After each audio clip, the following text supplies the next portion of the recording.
De retour en compagnie du spécialiste des sports, Michel Tifo, qui est avec nous. Ça va bien aujourd'hui? Bonjour, bon matin. Yes! Michel, on va débuter avec les Saguenayens. Ça a été un gros week-end pour eux. Ouais. On sait que les séries se poursuivent. En fait, ça s'est terminé Hier hier soir. exact. On n'a pas le résultat d'hier soir. On enregistre le mardi matin cette chronique-là. C'est ça. Mais si on faisait un retour, là, où est-ce qu'on en est? Comment ça s'est déroulé? Match numéro 7, comme tu disais hier soir, du côté de Rouyn-Noranda. Si les Sags gagnent, ils s'en vont à Saint John contre la grosse équipe de la Ligue, là, les Sea Dogs. Sinon, ben, saison terminée.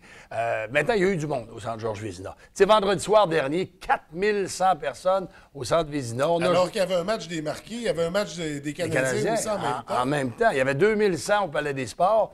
Et dans les autres parties, parce qu'il y avait 3 parties du côté du centre Vézina la semaine dernière. Oui. Alors, 2 fois 3 000, puis 1 fois 4 000, c'est 10 000 personnes dans la même semaine. Les résultats étaient bons. Les Saguenayens se devaient d'en gagner 2 au centre Vézina, ce qu'on a fait. Alors, puis lundi, il y a une défaite. Une grosse défaite. On s'est incliné. Ouais. Alors, on verra bien ce que ça va donner, soit que la saison se termine ou qu'on suit la demi-finale dans le carré d'as. Là, déjà, il y a Saint John et Charlottetown qui sont dans le carré d'as. Et l'autre série, ben, c'est un 7e match aussi entre Blainville, Boisbriand et Acadie Batters. Donc, on surveille ça de très près. On se croise les doigts pour les Saguenayens. Du côté des Marquis, ça a été un gros week-end aussi. Ça n'a pas été aussi bien qu'on... Ben, ils ont perdu un match à domicile, mais le lendemain, ils sont retournés gagner à Saint-Georges. Oui. Donc, ils mènent 3-1 dans la série. Normalement, les Marquis devraient passer à la finale. Ils sont mieux balancés que Saint-Georges-de-Beauce. Beaucoup d'expérience, pas beaucoup de faiblesse. Alors, le match numéro 5, c'est jeudi soir au Palais des Sports de Jonquière. S'ils n'en pas, on verra bien, parce que dans l'autre série, c'est 2-2 entre Thetford Mines et Sorel. Alors, ça devrait donner une finale entre l'une de ces deux équipes et les Marquis, à moins que Saint-Georges rebondisse, mais j'en doute. On en doute fort, mais on continue d'encourager les Marquis pour de l'excellent hockey. On va faire un retour sur le marathon de Boston. Ouais. Ça avait lieu en fin de semaine dernière. Le prestigieux marathon de Boston qui a été gagné en 2 heures 9 minutes. Je ne suis pas certain qu'on serait capable de courir ça. Peut-être avec un vélo, on pourrait atteindre ce chrono-là. Mais Linda Demel de Chipcha, elle a réalisé le 4e meilleur temps dans sa catégorie d'âge, 3 heures 15 minutes. Justin Savard de Saint-Ambroise, 13e place dans sa catégorie d'âge, chez les 50-54 ans. Mais on a 2 coureurs de la baie qui ont réussi le marathon de Boston. Charles Maltais, 3h23, et Régent Martel, 3h40. Alors, c'est ça des gars qu'on doit voir courir ici un peu partout dans la baie pendant la saison. Il y a un marathon, on rappelle que c'est 42 km.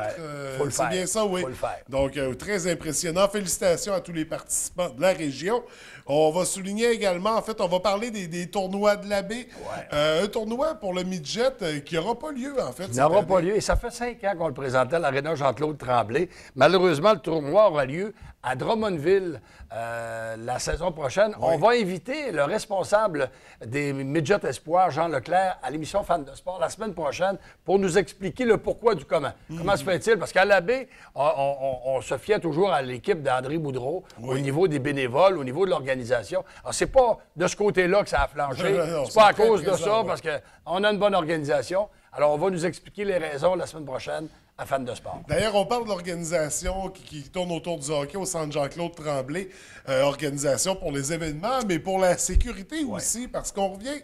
Il y a 2 semaines au tournoi amateur, il est arrivé un petit événement. Un incident. En fait, 2 arbitres qui ont sauvé la vie d'un gars, carrément, en raison, avec le défibrillateur. Et c'est la 2e fois que ça se produit en 5 ans. Il y a 4, 5, 6 ans, on avait sauvé la vie d'un dénommé Laval Maltais, un gars de Saguenay. Et il y a 2 semaines, dans le tournoi de hockey amateur de la baie, je voudrais souligner le nom des 2 arbitres qui ont été rapides. Parce qu'il faut que tu sois rapide au niveau de l'exécution quand ça arrive. Alors, Chantal Tremblay et Stéphane Lavoie, que vous connaissez bien ici à la baie, ils sont intervenus pour sauver la vie d'un joueur de hockey de Dolbeau, Gilles Gay, qui aujourd'hui est en très bonne forme, sauf qu'on a dû appliquer l'appareil du défibrillateur pour sauver la vie carrément de ce joueur de hockey. Donc, alors, bravo à l'organisation. Oui, félicitations. D'ailleurs, tournoi qui s'était très bien terminé, tout comme le tournoi amateur féminin qui se déroulait le week-end dernier. Là, c'est senior. En fait, semaine, c'est le tournoi senior. C'est un bon calibre. Et rappelez-vous ce qu'André Boudreau nous a dit à Femmes de sport il y a 3 semaines. Il dit, mon rêve, ce serait d'organiser un tournoi semi-professionnel. C'est dans le calibre des Marquis de Jonquière.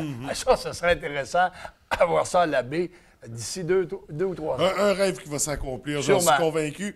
On parle classique de tennis ce matin. Ouais, on aura les détails à Femmes de sport. c'est le plus gros tournoi au niveau de la participation et des inscriptions au Club de tennis intérieur Saguenay. Parce qu'au niveau du calibre, à chaque année, depuis 12 ans maintenant, on a le Challenger Banque Nationale. Ça, ce sont des joueuses professionnelles. Entre autres, Angelina Kerber, qui est dans les 3 meilleurs au monde. Elle est venue jouer ici à Jonquière, à ce Challenger Banque Nationale. Eugénie Bouchard aussi. Mais là, c'est au niveau régional. Mais il y a du très, très bon calibre. Entre autres, notre jeune de l'abbé, Alex-Antoine Marquis, qui est de calibre canadien. Oui. Alors, il va faire partie de ce tournoi et il sera dans les favoris à la classique de tennis Saguenay qui commence jeudi cette semaine. C'est pour 10 jours, ça, au Club de tennis intérieur. Donc, des athlètes, des noms qu'on va pouvoir surveiller pendant longtemps sur la scène internationale.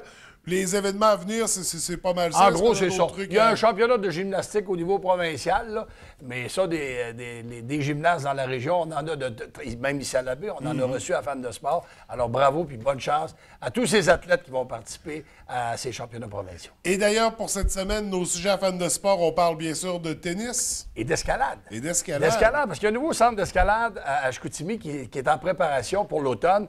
C'est qu'on a transformé l'église Christ-Roi. Évidemment, dans l'église, il y a de la hauteur. On va aller chercher beaucoup d'hauteur pour les maniaques, les grimpeurs. Alors, il en sera question dans Fans de sport avec Louis-Philippe Pinault.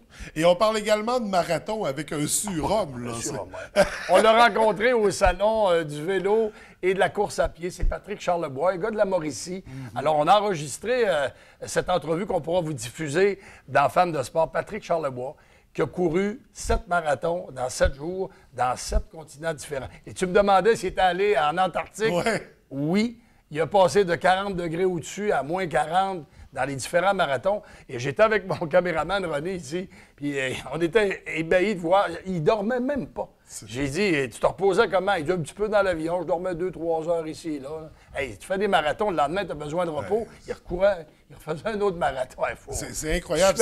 C'est près de 300 km en 7 jours. C'est très impressionnant. C'est le village. À découvrir ce soir, 17h30, 21h dans l'émission Fans de sport. Michel, nous, on se retrouve la semaine prochaine. Ça me fait plaisir. Bonne semaine. Bonne semaine. Pour compléter sur la chronique sport au niveau des Saguenayens, puisqu'on tourne le mardi matin et le match des Sags était hier soir, on sait maintenant ils l'ont remporté 4-3 en prolongation. Ils perdaient 3-1 à 10 minutes de la fin à la 3e période. On a connu une belle remontée de la part des Saguenayens. Un but décisif à 2 minutes de la fin, donc marqué l'égalité qui nous a permis de poursuivre en prolongation. Alors, ça y est, nos Saguenayens de Chicoutimi qui remportent cette série. On passe maintenant en demi-finale, les matchs qui débuteront à compter de la semaine prochaine. Alors, on vous tient informés. Nous aurons bien sûr des billets pour l'occasion, donc ça sera surveillé durant nos prochaines émissions. Alors, voilà pour conclure réellement la chronique sport.